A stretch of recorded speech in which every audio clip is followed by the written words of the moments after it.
Bonjour Anne-Marie. Donc je vais reprendre les manipulations globales hein, depuis ce que tu as fait. Félicitations parce que tu as déjà fait beaucoup de choses sur Excel.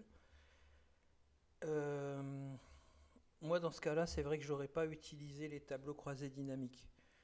Tu vas voir, je préfère rester en mode liste et puis trier le mode liste d'une certaine façon. Donc je reprends ton fichier hein, de départ. Donc je fais un filtre sur le 5112 hein, normalement.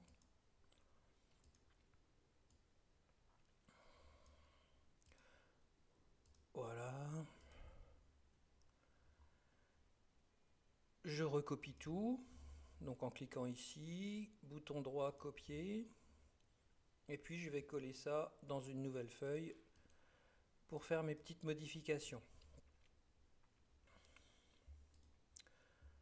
Alors en modification, je fais la largeur des colonnes, hein. Donc je sélectionne tout et je double-clique entre A et B. Tout- Toutes mes colonnes voient leur largeur s'ajuster.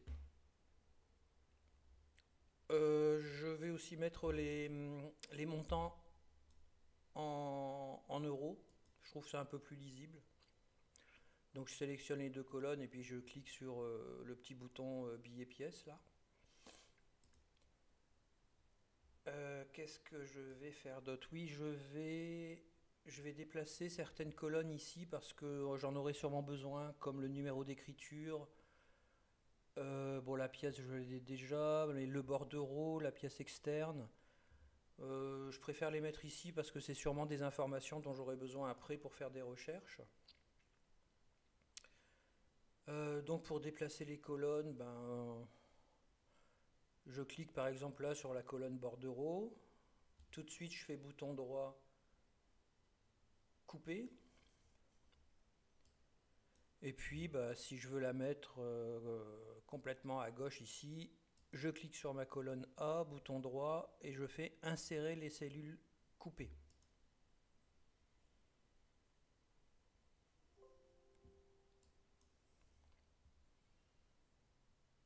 Hop, il m'a tout décalé vers la droite et il m'a mis ma colonne bordereau. Je refais la même chose avec le numéro d'écriture. Voilà, qui est ici. Donc, je coupe toute la colonne et je l'insère complètement à gauche.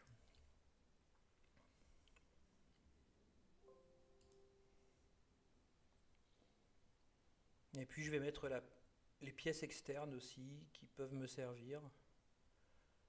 Alors il faudrait peut-être vérifier aussi si la pièce de l'écriture pourrait être utile. On pourrait aussi envisager de la rajouter sur la gauche. Ma foi, ça pourrait peut-être donner des infos. Voilà, la pièce externe est ici. Donc je la coupe. Et je la mets complètement à gauche.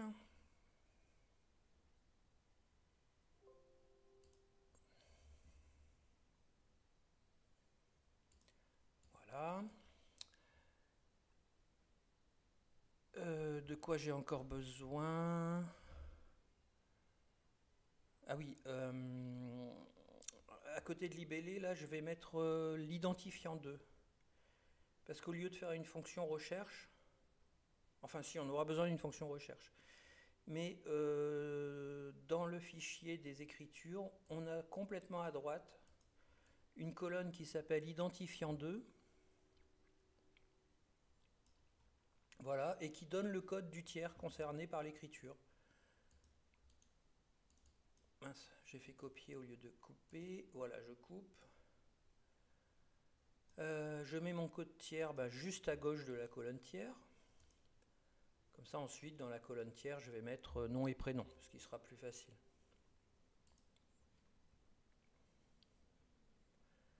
Voilà. Je crois que c'est tout pour ce que je veux récupérer, enfin que je veux mettre à gauche pour que ce soit un peu plus lisible. Alors maintenant, je vais aller chercher mes tiers, par rapport à l'identifiant 2. Alors les tiers, j'ai fait une petite astuce pour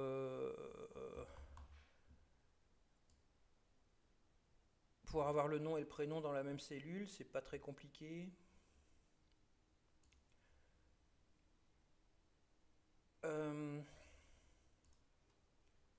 Voilà, donc ici je vais taper égale recherche V, donc le code tiers, point virgule, je recherche dans l'onglet tiers élève à partir de la colonne A, c'est là où se trouve mon code. Je sélectionne les 3 colonnes parce que je veux récupérer l'information de la colonne 2 et de la colonne 3.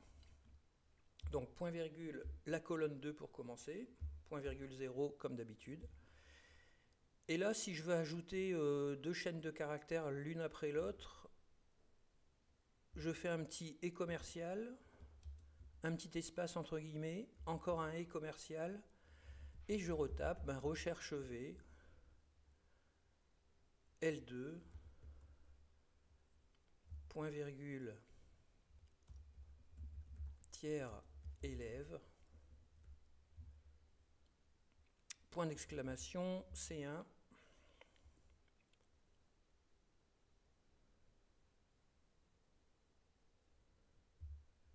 point virgule 3, point virgule 0, et je pense que je me suis trompé dans ma formule. Oui, je me suis trompé dans ma formule. Tiers élève, c'est de A à C.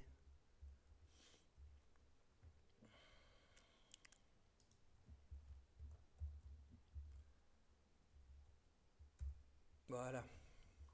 J'ai dû me tromper dans ma sélection dans l'onglet tiers élève.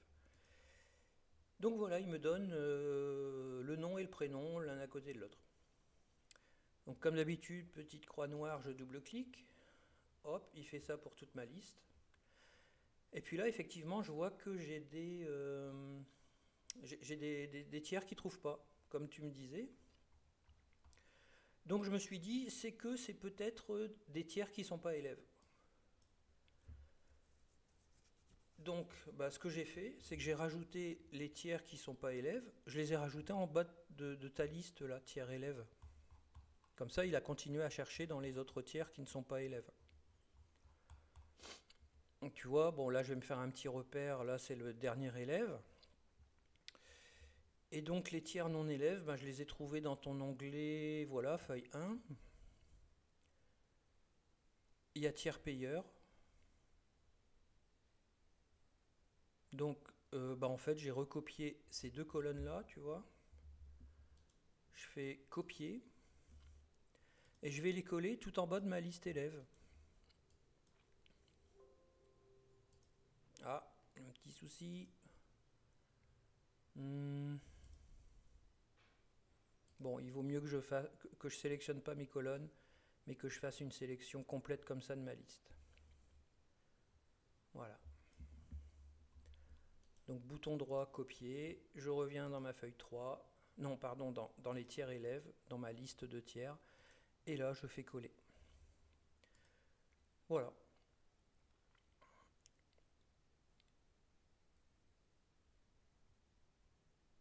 Donc maintenant, Excel, il va chercher de toute façon dans toute la colonne A le code tiers et il va retourner ce qu'il y a à droite.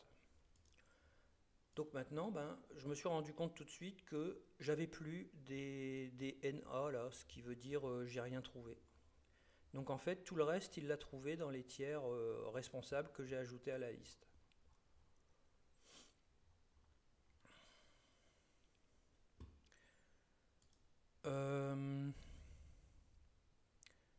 Oui, alors ce que j'ai fait aussi après, ça m'a semblé important peut-être de distinguer les responsables élèves des responsables, les tiers élèves des responsables responsables, des tiers responsables. Donc j'ai rajouté élèves devant ou tiers devant, tu vois. Donc je vais te montrer comment on fait, c'est assez simple. Là dans ma colonne D, je vais taper élève, espace, le petit et pour ajouter du texte, Bellucci. Hop. Je recopie pour toute ma liste. Non, enfin, que pour les élèves, pardon, pas pour tout. Voilà, mon dernier élève, il est ici. Et puis ici, je vais faire la même chose avec mes tiers responsables. Donc ici, je vais taper égal guillemets resp pour responsable. Je ferme mes guillemets. Le petit est commercial pour ajouter une autre chaîne de texte. Et le texte qu'il y a ici. Voilà.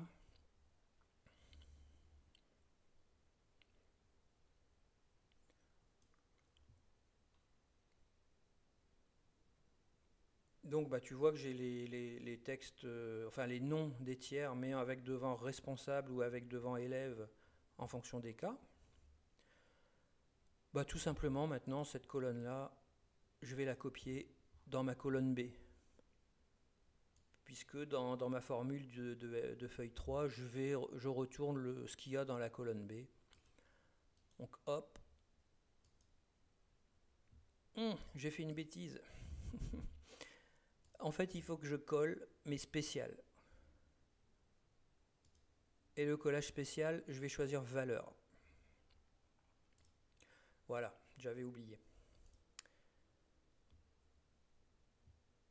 Parce qu'en fait, si je ne mets pas spécial, il me colle les formules. Et les formules que j'ai mis ici, ben, avec les références de cellules, ça donne rien ici, puisqu'il y a un décalage de 2 colonnes. Voilà, donc dans ma feuille 3, ben, j'ai maintenant les tiers, et puis en plus j'ai gardé l'information, est-ce que c'est un élève ou est-ce que c'est un responsable. Ça peut peut-être me servir pour mes recherches. Voilà, donc une fois que j'ai eu ça, ben j'ai trié ma liste en fonction des tiers. Comme ça, j'ai rassemblé toutes les écritures du 511.2 par tiers. Donc ça, c'est assez simple, mais il faut faire attention à ne pas avoir de sélection dans ma liste. Il faut que ma cellule active, elle soit toute seule comme ça, quelque part dans ma liste. Et là, je peux trier. Si j'ai une sélection, il va me trier que la sélection, et ça peut vraiment mettre la pagaille dans ma liste. Donc je me mets n'importe où dans ma liste, je vais dans Données, sélectionner Trier, et puis là il me propose de trier par, ben là je vais lui dire de trier par, or je peux faire soit par tiers, soit par identifiant 2, je vais faire identifiant 2, hop. Ce qui compte c'est que tout soit rassemblé. Mais peut-être que par tiers, ce serait peut-être plus intéressant, tiens, en fait. Je vais faire par tiers, hop. Voilà. Donc tu vois que maintenant, ma liste, elle est classée par tiers. Donc j'ai toutes les écritures du 511.2 qui concernent Ali, Lo, Loafa, Basma. Donc j'ai 4 écritures. Non, 3, pardon. Il y a Basma et Bassam. Et ben je peux tout de suite regarder ces 3 écritures si elles me semblent correctes. Ou si on peut suspecter un chèque qui aurait été encaissé 2 fois. Et ça, ben, il faut prendre ta liste pour regarder si effectivement tu as 2 chèques ou pas pour le même élève. Si tu n'as pas de chèque, ben, c'est qu'il y a eu l'écriture qui a été saisie trop de fois.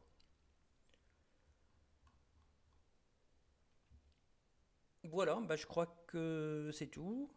Donc si tu veux vraiment ajouter... Mais non, je crois que la pièce c'est ça en fait. Donc je pense que ça apportera rien, non. Non, je crois que les pièces on les a déjà là. Ben écoute, moi je vais faire la petite manip là de repérer déjà ce qui s'annule par tiers. Et puis ensuite, ben je t'enverrai ça et puis j'espère que ça t'aidera. Alors oui, j'ai remarqué aussi qu'il n'y avait aucun lettrage sur le 511.2 a priori, d'après le fichier Excel. Voilà, tu vois, il y a la colonne lettrage là. Et a priori, il n'y a aucun lettrage de fait, donc tu n'as rien à enlever, je pense, parce que quand tu as un lettrage dans Opal, ben ici tu retrouves les petites lettres qui ont servi au lettrage.